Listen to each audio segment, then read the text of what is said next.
wabarakatuh. Baiklah, pada kesempatan ini saya akan mempresentasikan tugas mata kuliah manajemen risiko yang dimana saya mengambil dinas pemberdayaan perempuan dan perlindungan anak. Untuk profil dinas PPA-nya, Dinas Pemberdayaan Perempuan dan Perlindungan Anak Kabupaten Bengkalis merupakan perangkat daerah yang bertugas menyelenggarakan urusan pemberdayaan perempuan, perlindungan anak, serta upaya mewujudkan kesetaraan peran antara laki-laki dan perempuan dalam pembangunan. DPPA berperan dalam mewujudkan keadilan gender, pemenuhan hak anak, serta pencegahan kekerasan terhadap perempuan dan anak. Program unggulnya meliputi pengembangan desa ramah perempuan dan anak, pelatihan penanganan kasus kekerasan, penyusunan peraturan desa, serta pendampingan anak berhadapan dengan hukum. Dinas ini dipimpin oleh Emilda Susanti, SSTP, MIP, dan terus berkomitmen menciptakan lingkungan yang aman, adil, dan ramah bagi perempuan dan anak di Kabupaten Bengkalis. Untuk CV-nya, sebagai auditor internal di Dinas Pemberdayaan Perempuan dan Perlindungan Anak, saya bertanggung jawab dalam menyusun dan mengusulkan rencana kerja, kebijakan, serta standar operasional prosedur atau SOP, kegiatan audit di lingkungan dinas. Saya melaksanakan audit internal terhadap pelaksanaan program dan menggunakan anggaran dan penggunaan anggaran guna memastikan bahwa kegiatan pemberdayaan perempuan dan perlindungan anak berjalan sesuai ketentuan dan prinsip tata kelola yang baik.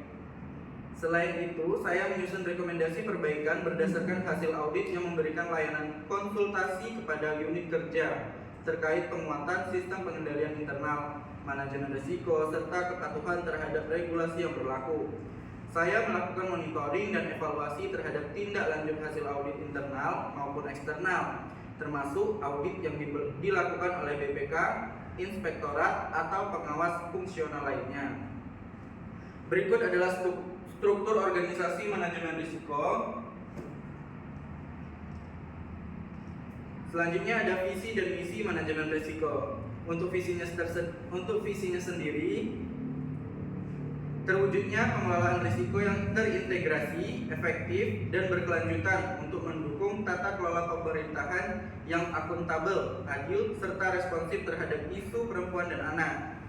Untuk manajemen risikonya, yang pertama itu meningkatkan kesadaran dan budaya sadar risiko. Kemudian, mengembangkan sistem manajemen risiko yang sistematis dan terdokumentasi.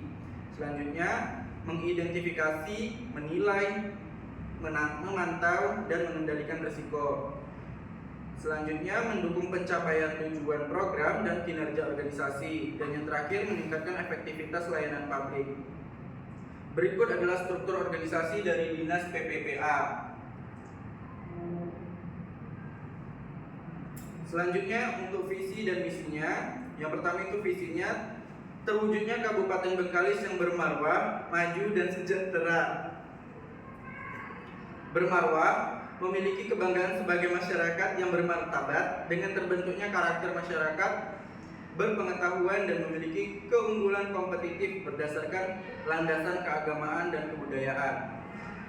Maju, telah terpenuhi semua kebutuhan baik pangan, sandang, papan, dan pendidikan, kesehatan, dan pemanfaatan teknologi yang ditandai dengan tingginya pertumbuhan ekonomi, sumber daya kemanusiaan yang kompetitif, serta masyarakat yang lebih mandiri yang didukung oleh birokrasi pemerintah yang profesional dan berwibawa. Dan sejahtera, telah terpenuhi kebutuhan dasar sebagai wujud dari pembangunan yang adil, merata, dan menyentuh semua aspek kehidupan yang ditandai dengan tingkat pendapatan yang cukup rendahnya angka kemiskinan, rendahnya tingkat kriminal, serta tingkat kesehatan dan pendidikan yang sangat baik. Untuk visinya, mewujudkan reformasi birokrasi serta penguatan nilai-nilai agama dan budaya Melayu menuju tata kelola pemerintahan yang baik dan masyarakat yang berkarakter. Yang pertama itu meningkatkan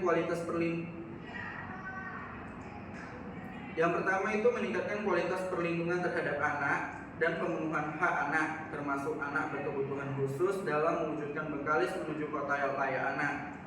Yang kedua, meningkatkan peran perangkat daerah serta masyarakat dalam pembangunan pemberdayaan perempuan dan anak anak terhadap pelaksanaan pengarus utamaan gender atau PUG melalui PPRG. Dan yang ketiga, meningkatkan kualitas hidup perempuan di bidang pendidikan, kesehatan, politik, dan ekonomi, serta perlindungan terhadap perempuan dan anak dari segala tindakan kekerasan, serta peningkatan kesejahteraan keluarga melalui penguatan usaha ekonomi perempuan. Berikut adalah budaya kerja.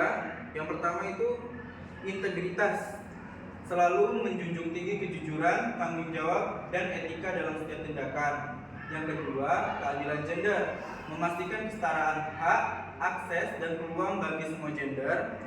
Dan yang ketiga ada empati, bekerja dengan kepedulian dan memahami kebutuhan masyarakat, khususnya kelompok yang rentan.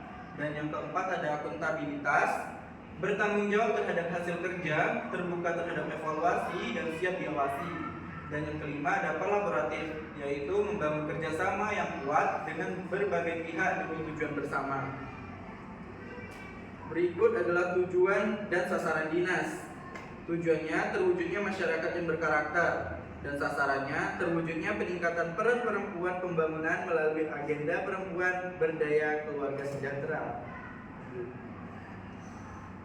Berikut ada tujuan umum dan khususnya. Untuk umumnya, meningkatkan efektivitas program dan layanan dengan mengidentifikasi, menilai, dan mengelola potensi risiko secara proaktif agar dapat meminimalkan dampak negatif dan mendukung tercapainya tujuan pembangunan yang inklusif dan berkeadilan. Dan tujuan khususnya yang pertama itu menjamin keberlangsungan program pembangunan yang adil dan setara, kemudian meningkatkan respon dan penanganan terhadap kekerasan berbasis gender. Dan yang ketiga, memperkuat kepercayaan masyarakat terhadap lembaga layanan. Dan yang keempat, memastikan peran kelembagaan berjalan optimal dan berkelanjutan. Berikut adalah manfaat umum penerapan manajemen risiko. Yang pertama, mencegah dan meminimalkan dampak risiko terhadap pelaksanaan program kerja, meningkatkan ketepatan dalam pengambilan keputusan berbasis data dan potensi risiko, menjamin kesinambungan program yang berorientasi pada perlindungan dan pemberdayaan masyarakat, meningkatkan kepercayaan masyarakat dan pemangku kepentingan terhadap kinerja organisasi, dan yang terakhir meningkatkan efisiensi dan efektivitas penggunaan sumber daya. Berikut tantangan dan hambatan manajemen risiko. Bisa teman-teman lihat di sini. Selanjutnya ada kategori risiko. Yang pertama itu risiko strategis, kemudian risiko operasional, risiko kepatuhan, dan risiko reputasi. Berikut adalah kriteria probabilitas risiko perusahaan. Ini risk registernya, ini risiko inherennya, ini residualnya, dan berikut matriks resikonya. Untuk rendah itu 0, sedang itu ada 4, tinggi itu ada 2, dan untuk jumlahnya itu ada 6. Berikut risk appetite-nya.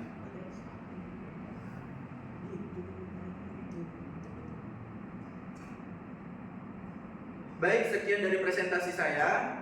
Jika ada kesalahan, saya mohon maaf. Wabillahi taufiq wal hidayah. Wassalamualaikum warahmatullahi wabarakatuh. Waalaikumsalam